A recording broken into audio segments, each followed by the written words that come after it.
सभापति महोदय, मैं रक्षा मंत्रालय की मांगों का समर्थन करने के लिए खड़ा हुआ हूँ।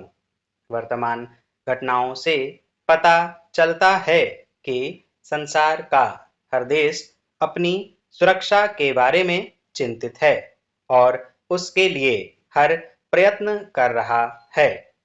इस दृष्टि से अन्य देशों की तरह हमारे देश में भी रक्षा मंत्रालय का महत्व है।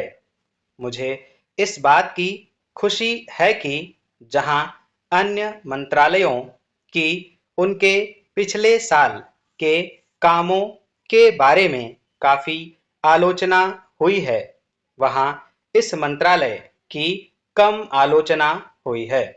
इससे पता चलता है कि इस मंत्रालय ने पिछले साल अच्छा काम किया है।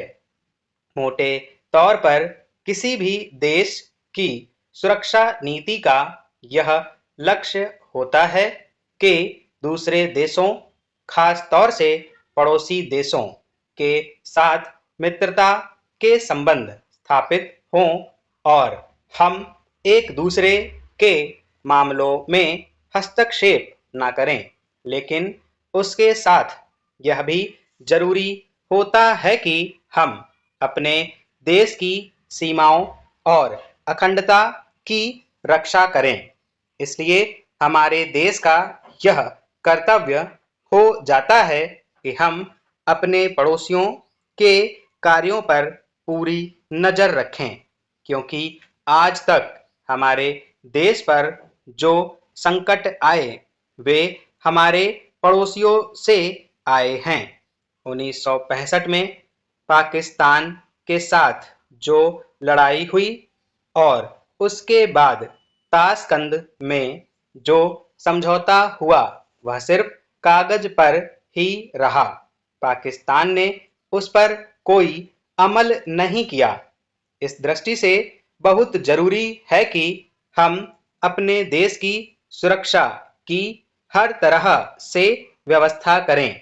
हमारा उद्देश्य दूसरों पर आक्रमण करना नहीं है, लेकिन यदि हम पर कोई आक्रमण करे तो हम में इतनी शक्ति अवश्य होनी चाहिए कि हम उसका डटकर सामना कर सकें। आप जानते हैं कि पिछले दिनों पाकिस्तान को अमेरिका और चीन से काफी मदद मिली है।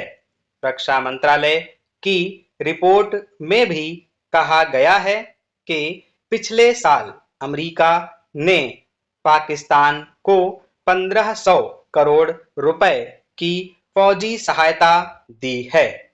आज जहां हम फौजी सामान के लिए अपने कारखानों की मदद से अपनी शक्ति बढ़ाने का प्रयत्न कर रहे हैं, वहां पाकिस्तान संसार के देशों से फौजी सामान खरीद रहा है। अपनी नीति के कारण वह सब देशों से लाभ उठा रहा है। मेरा सुझाव है कि हम को भी अपनी शक्ति बढ़ाने के लिए संसार के अन्य देशों से अधिक फौजी सामान खरीदना चाहिए। आज तिब्बत की सीमा पर चीन की 1.5 लाख फौज खड़ी है।